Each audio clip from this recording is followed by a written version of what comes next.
Hi everybody, my name is Barry Schwartz and this is the Search Buzz video recap. Today is Friday, March 17th, St. Patrick's Day. You can see we have a nice little theme up here on our screen for St. Patrick's Day.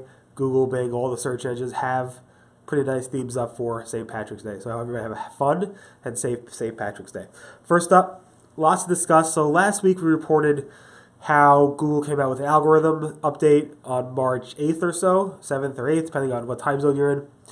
And that seemed to have devastated a lot of websites. So over the weekend, I spent a lot of time and I reviewed probably over 100 sites. Since then, I probably reviewed over 150 sites, specifically sites that got hit supposedly by this algorithm update. Now, I looked at their analytics to confirm they were hit on March 8th, and I looked at a lot of other things around that, including their website and content quality. The threat update seems to have targeted specifically websites that are somewhat low-value content and at the same time have some focus on ads. It's not really insane ads, not like incredibly amount of ads, but they either have lots of ads embedded in their content, kind of hard to differentiate the content between the ads, as well as affiliate links, or they're doing some lead generation. That's what I mean by ad heavy, not just pure ads, but affiliate links, in addition to lead gen and a lot of other stuff around that. I was able to produce a list of so here's an example of a site that dropped. A lot of sites saw 50% to 90% Google drops, a lot of them. And I reviewed over 100 sites now, or 150 sites now, and I was able to produce a list of about 20 or so sites that are public, that are out there in the public that you guys can look at, that kind of meet this this case. Now I probably have a list of probably close to 50 based on webmasters going to the Google forums and saying, hey, here's my URL, what's up? In any event, lots of people have covered it since. Google has not confirmed this, they won't confirm it, but there has seemed to be a fairly large update, which we're calling the threat update, which we discussed last week. Why? Because of probably low-valued content with a lot of ads, including affiliates, basic ads, AdSense, other ad types, as well as lead generation sites as well. So if you did get hit by this, I'm sorry. Some sites have recovered by removing some ads, what I'm told. And we'll keep looking into this to make sure how sites recover and so forth and report back to you. But this was a fairly large update. In fact, I think, but Gary would not admit it, Gary from Google referenced in his latest Did You Know a tweet that says, did you know there's no inherent problem with affiliate links? The problem is when a site's sole purpose is to be shallow container for affiliate links. He then goes on to say, have you seen the points guy doing it? They create amazing content, they have sponsor links, but the focus on the user. Focus is on the user. Again, that's what this algorithm, most algorithms updates are around Google in terms of quality, focus on the user. But that being said, it does seem to be around that.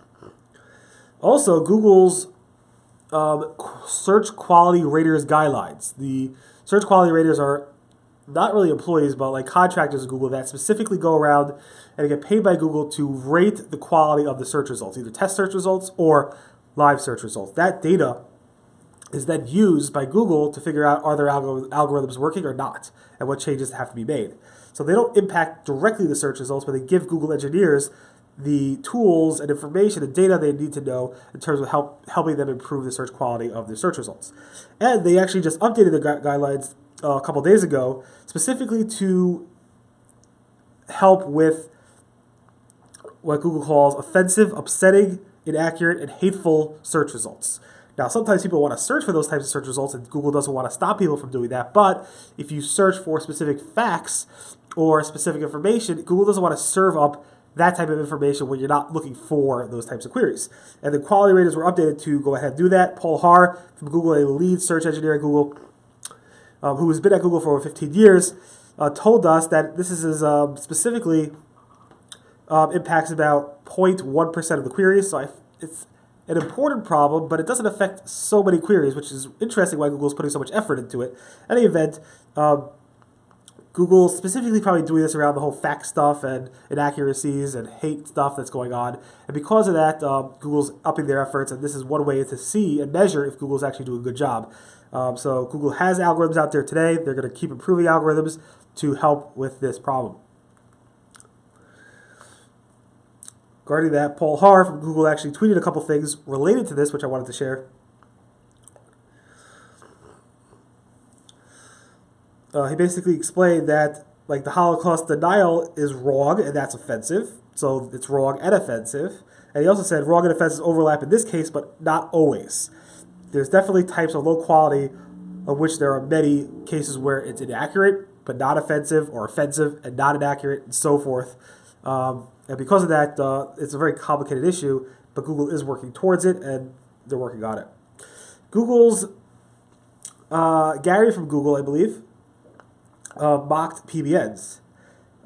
So basically, Gary shared a tweet, including a Facebook post where it says, just add robots.txt file to your PBNs, tested it works. And Gary said, true story, if you're using PBNs, this does work, help you with improving Google. And John Mueller said, well, technically, disallow pass. He's basically mocking those who use PBNs and saying, Google's on you, don't use it. Of course, it's a risky business, but a lot of people still use it. And supposedly, it still works. Google said that revoked manual actions have no leftover effects. So if you were hit by a manual action and you still have a penalty, that might be related to an algorithm change, but it's not related to your manual action. Those have no leftover effects according to Google.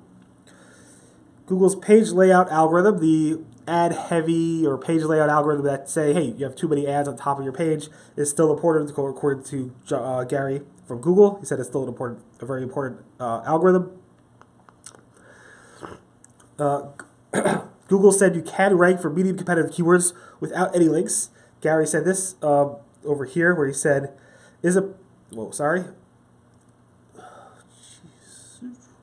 Somebody asked him, is it possible to rank for medium competitive keywords without backlinks at a domain age of 1 month?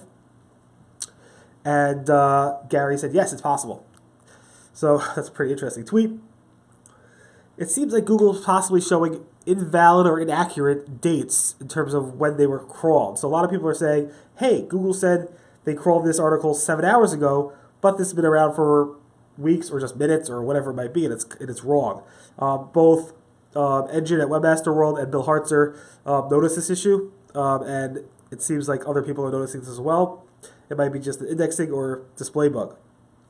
Google again confirmed that the site command is not going away from search, and if Google's upper management wanted to remove it, Gary said that I guess a lot of people at Google would actually fight to make sure it doesn't go away, so the site command is not going away. John Mueller said the Search Console team is not working. It has no plans on working on a low-quality page reports, but he said, can we go ahead and build a report in Google Search Console that says, hey, these are my most or the top low-quality pages in Google's mind? And John Mueller said, no, there's no plans for that. The average webmaster would probably not find that so useful. Not sure about that, but there are no plans for that. It doesn't seem like specifically Gary from Google patrols or looks at the Black Hat forums or communities. I'm pretty sure from the past that people like Matt Cutts and other Googlers did look at Black Hat communities and follow those things. And Gary said, I haven't been there for years, but based on Barry's reports, we don't have to identify them individually. By that he means I do cover the Black Hat forums on this website, at least the public ones. But I'm pretty sure there are Googlers probably still in the Black Hat forums, like spies or whatever, looking at those things, so be careful. Google Local Pack has updated in some cases where they are now showing a featured image over the directions and website links. So here's a query for jewelry appraisers. You can see the website and directions link over there. But now it's starting to show featured images. So that's a new change that's happening slowly and rolling out slowly with Google. This is very interesting. There's a video that you probably should watch if you are working on large websites, where John Mueller gives a webmaster SEO who's trying to land a job at a big news publisher. It gives him basically an explanation about how to try to pitch to get the SEO job at this big news publisher. He basically talked about crawling, crawl budget, check how fast Googlebot crawls a page and how long it takes to be indexed. Basically large technical SEO things that you could do to kind of tweak out better performance from a website that's really large and dynamic. Google AdWords seems to be testing 6 ads or more at the bottom of the search organic results. So we have several screenshots, but I shared one over here, which shows the ads at the bottom of the page. So let me just bring that up. So you can see here at the bottom, there's 1, 2, 3, 4, 5, 6 ads at the bottom of the page. A lot of people are starting to notice this. I'm not sure if this is going to roll out or if it's a test. Big Ads has updated their trademark policy, letting you to globally go ahead and bid on people's trademarks. Specifically, this is the U.S. policy, but now it's coming to Australia, Brazil, France, Italy, New Zealand, Ireland, United Kingdom, Hong Kong, Indonesia, and Singapore by March 27th. So you'll be able to bid on competitive trademarks. You might not be able to use it in your ad copy. It depends, but you definitely can bid on it.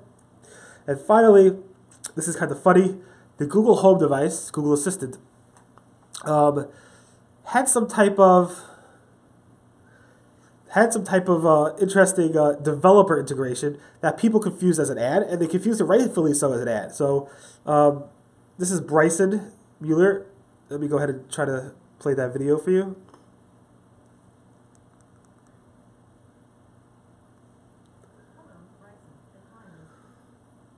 Oh, if you can hear it. Okay, Google. What's my day like? Hello, Bryson. The time is 7:44 a.m. The weather in Parkridge currently is 21 degrees and sunny, with a high of 37 degrees. Your commute to work is currently 39 minutes by public transit. By the way, Disney's live-action Beauty and the Beast opens today. So you hear here, I don't know if you could hear, but basically he said, okay, Google, what is my day?